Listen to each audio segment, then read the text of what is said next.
Viendo que 100,000 soldados enemigos estaban a punto de llegar a las puertas, los soldados descubrieron que los cañones para defender la ciudad eran falsos. No tendremos problemas para vencerlo ahora, muchacho. Con un rápido movimiento de la daga de Micheletto, el cardenal que desmoralizaba a las tropas, pagó un precio terrible. Micheletto amenazó a los demás con que debían afirmar que los cañones eran reales, colaborando con César en este estratagema de la ciudad vacía, para contraatacar a Francia, y vengarse de Rodrigo que lo había traicionado. El rey francés y Giovanni formaron un ejército conjunto de 25,000 hombres, exagerado hasta 100,000, que avanzaba hacia Roma. El Vaticano amenazó con usar cañones para reducir las murallas de Roma a polvo, y saquear toda la ciudad, para compensar sus pérdidas. Un ejército de este tamaño tardaría como máximo 10 días en llegar desde Nápoles a Roma. Al enterarse, el Papa ordenó fundir 100 cañones pesados en 10 días, y sellar las puertas de la ciudad para que nadie escapara. La última vez, todos los cardenales habían huido, y esta vez, ante el avance del ejército, ya se preparaban prudentemente para huir de nuevo. Lo absurdo era que, ante el intento de Rodrigo de retenerlos por la fuerza, planeaban con determinación entregar a Rodrigo al rey francés, para apaciguar su ira. Solo cuando César los amenazó con un arma, acordaron unirse para defender el Vaticano, pero esto no ayudaba frente a la cruda realidad. Rodrigo ordenó fundir 100 cañones pesados, pero los fondos militares del tesoro y los materiales de cobre habían sido derrochados por Rodrigo. Sin alternativa, César solo pudo pedir ayuda a la artista Victoria para que creara cañones falsos de yeso que parecieran reales. 10 días después, el rey francés llegó con su ejército a las puertas de Roma. César abrió las puertas en ese momento y salió solo para encontrarse con el rey francés, representando al Papa en las negociaciones. Frente a las amenazas furiosas del rey, César se mostró extremadamente tranquilo. Con un gesto de César, retiraron los camuflajes de las murallas, revelando numerosas bocas de cañón oscuras. César declaró arrogante que si querían luchar, que lo hicieran ahora, para ver quién tenía los mejores cañones. El rey francés y su séquito quedaron asombrados. Su general informó que su artillería aún se estaba organizando. Si el enemigo abría fuego, quedarían reducidos a carne picada. El rey solo pudo ordenar la retirada. La crisis se evitó nuevamente. César había salvado Roma con la estratagema de la ciudad vacía. De vuelta al Vaticano, César le dijo a Rodrigo que fundiría todas las campanas para tener cañones reales, preparándose para el regreso del rey francés, pues el rencoroso rey no cedería tan fácilmente, y tal como César había predicho, el rey francés, furioso por su derrota inicial, permitió a sus mercenarios saquear y matar libremente. Úrsula, que había tenido una relación de amor y odio con César durante años, murió desafortunadamente a manos de los mercenarios. Incluso le cortaron las orejas como trofeo. La muerte de Úrsula dejó a César con sed de venganza. Ya no le importaban las reglas, y reunió en secreto una pequeña fuerza para vengarse de quienes mataron a Úrsula. Mientras tanto, el duque de Milán y otros que habían traicionado a Rodrigo antes, vinieron unidos a buscar una alianza con él, con el pretexto de proteger la bella Italia. En realidad, sabían que el rey francés tenía prisa por volver a su país, y habían bloqueado su ruta de regreso al norte y sus líneas de suministro. Querían derrotar al rey francés, y apoderarse de las riquezas que había recaudado en Italia. Tras negociaciones y cálculos, el duque de Milán y otros formaron una alianza con Rodrigo. Rodrigo debía proporcionar la guardia papal y su fuerte apoyo, dirigiéndose personalmente al frente para enfrentar al rey francés. Los botines de guerra se distribuirían equitativamente. Como Rodrigo necesitaba abandonar el Vaticano, dejó los asuntos religiosos a cargo de Lucrecia, privatizando efectivamente el Vaticano. Lucrecia no defraudó las expectativas de Rodrigo, desatando una tormenta en el Vaticano.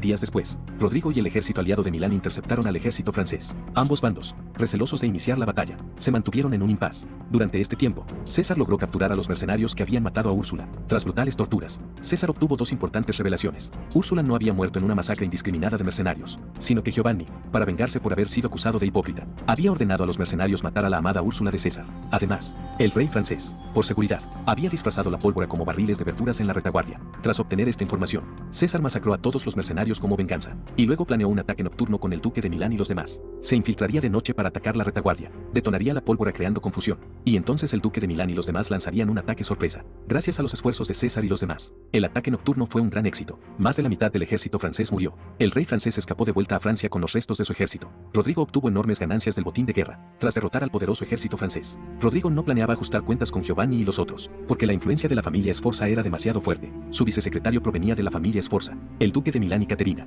eran pequeños señores del norte de Italia con miles de mercenarios. Además, no eran los únicos que habían apoyado a Francia. El ajuste de cuentas solo crearía más enemigos. La mejor opción era contener su ira y aliarse con ellos. Así que envió a César como emisario, indicando que si Caterina venía a Roma a disculparse ante el Papa, podría perdonar su imprudencia esta vez. Sin embargo, la familia Sforza no planeaba disculparse así. Este hombre que pretendía persuadir al enemigo con la fuerza, se vio obligado a persuadirlos de otra manera, bajo la cuidadosa insinuación de Caterina. Los dos, originalmente tensos, comenzaron una guerra de tipo diferente. Hasta la segunda noche, César finalmente recordó el propósito de su visita: llevar a Caterina a Roma, para pedir perdón ante el Papa. Pero Caterina seguía sin dar una respuesta directa, diciendo que le daría su respuesta en el desayuno del día siguiente. Sin embargo, mañana tras mañana, los mañanas se acumulaban. Caterina solo pedía a César que la persuadiera, sin mencionar nunca la disculpa. Incluso César finalmente finalmente se dio cuenta de que Caterina simplemente lo estaba manipulando. En ese momento apareció Giovanni. Había venido a sabotear el plan de persuasión de César. Giovanni ordenó a César que se marchara, insultando a la familia Borgia, a su hermana y a Úrsula. Viejos y nuevos rencores hicieron que César perdiera la razón. Clavó un cuchillo en la mano de Giovanni y lo atacó. Giovanni siempre alardeaba de ser invencible, pero en realidad era inútil en combate. Rápidamente fue sometido por César. César le recordó que una vez había prometido a Lucrecia que arrancaría el corazón de quien la maltratara para beberlo con vino. Finalmente, Giovanni recibió más de 50 puñaladas de César, quien le abrió el abdomen para arrancarle el corazón. Pero cuando estaba a punto de terminar, una sirvienta descubrió la escena del asesinato, gritando por ayuda a los guardias. César tuvo que huir sin extraer el corazón, pero este asesinato provocó definitivamente una guerra entre las familias Borgia y Sforza. César, con el corazón lleno de odio, pidió a su padre el control del ejército. Quería arrastrar personalmente a Caterina de vuelta con cadenas. Además, vestir armadura y dirigir ejército siempre había sido su sueño, pero, como era previsible, su padre lo rechazó nuevamente. Esta vez Rodrigo argumentó que no había suficientes fondos militares. Sin alternativa, César solo pudo seguir esperando su oportunidad, y entregó a Lucrecia el puñal con el que mató a Giovanni, diciéndole que aunque no pudo arrancarle el corazón, al menos había vengado a su hermana. Pero Lucrecia no podía alegrarse. Después de todo, no solo había apuñalado a Giovanni 50 veces, incluso si lo hubiera descuartizado. César ya no era el cardenal de manos limpias, y ella ya no era la niña inocente de antes. César quedó momentáneamente sin palabras. Al final solo pudo consolar a Lucrecia diciendo que incluso si las estrellas cambian de posición, y todo era diferente, su amor por ella nunca cambiaría. Esto finalmente hizo sonreír un poco a Lucrecia. Poco después, la situación política volvió a cambiar. La familia Medici de Florencia enfrentaba una crisis de extinción familiar. Los Medici vivían de la usura, recaudando riquezas en todas partes bajo el nombre de banqueros, generando mucho descontento. El ambicioso Savonarola encontró su oportunidad, alegando comunicarse directamente con Dios. Criticaba por doquier la corrupción del Vaticano y la tiranía de la familia Medici, exigiendo derrocar al Papa y a los Medici. Sus palabras pronto ganaron el apoyo popular, amenazando con ejecutar a todos los miembros de la familia Medici. Viendo la difícil situación, los Medici por un lado transferían sus riquezas acumuladas, y por otro pagaban a Rodrigo por protección, esperando su respaldo oficial, pero subestimaron la codicia de la familia Borgia. Rodrigo, también criticado por el pueblo, debería haber hecho causa común con los Medici, pero aprovechó la amenaza de Savonarola para extorsionar continuamente a la familia Medici. César incluso sobornó al mayordomo de los Medici para descubrir las rutas de transporte de sus tesoros, planeando apoderarse de toda la riqueza de los Medici. Sin embargo, apropiarse del dinero era secundario, resolver el problema de Savonarola era lo principal. Rodrigo inicialmente pensó que Savonarola era un reformador, que quería cambiar la corrupción y decadencia del Vaticano, así que fue a escuchar a escondidas sus discursos. Tras escuchar un poco, descubrió que Savonarola solo era un hombre ambicioso y vil, que quería convertirse en papa. Pronto ideó un método para enfrentarlo, justo cuando Rodrigo se preparaba para actuar, ya fuera por sus numerosas malas acciones. Fue alcanzado por un rayo.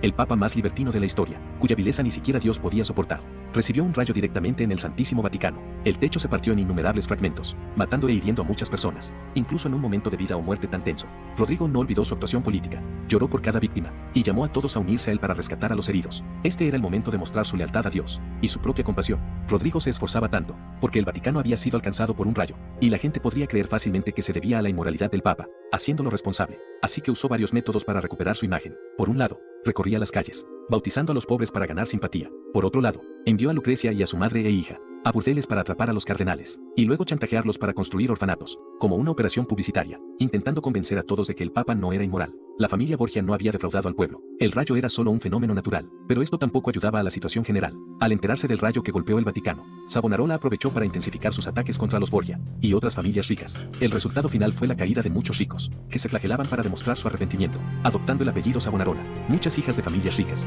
tras ser violadas, fueron quemadas vivas. Los seguidores aclamaban jubilosos, cada vez más fanáticos por Savonarola. Al enterarse, Rodrigo decidió usar la posición de cardenal para atraer a Savonarola, ordenando al vicesecretario Sforza negociar el asunto, pero la ambición de Savonarola era el puesto de papa, no una posición de cardenal.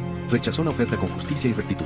Sforza informó de esto a Rodrigo, y mencionó que parecía haber visto atado a Robert en la iglesia de Savonarola, quien debería estar en estado vegetativo, sugiriendo a Rodrigo investigarlo. La idea de que Savonarola y su enemigo Della Rovere pudieran estar aliados aterrorizó a Rodrigo, quien ordenó inmediatamente investigar la verdad. Mientras tanto, César finalmente obtuvo del mayordomo de los Medici la ruta de un transporte de oro. Se apresuró a emboscar al convoy. Tras una feroz batalla, César aniquiló al escuadrón de transporte, obteniendo varios carruajes llenos de oro como botín. César informó emocionado a Rodrigo que había robado el oro de los Medici, teniendo ahora fondos para reorganizar la guardia papal, y esperaba que Rodrigo le permitiera quitarse los hábitos para tomar el mando de la guardia papal. Pero Rodrigo volvió a negarse. Insistió en que sus dos hijos debían ayudarlo, uno en religión y otro en asuntos militares, dominando el mundo tanto espiritual como físicamente. Como Juan no podía ser obispo, César debía seguir siendo obispo. Rodrigo insistió en dar el ejército a su segundo hijo, Juan, a quien ya había hecho regresar de España. Rodrigo creía que Juan se había reformado, mientras César debía seguir como cardenal.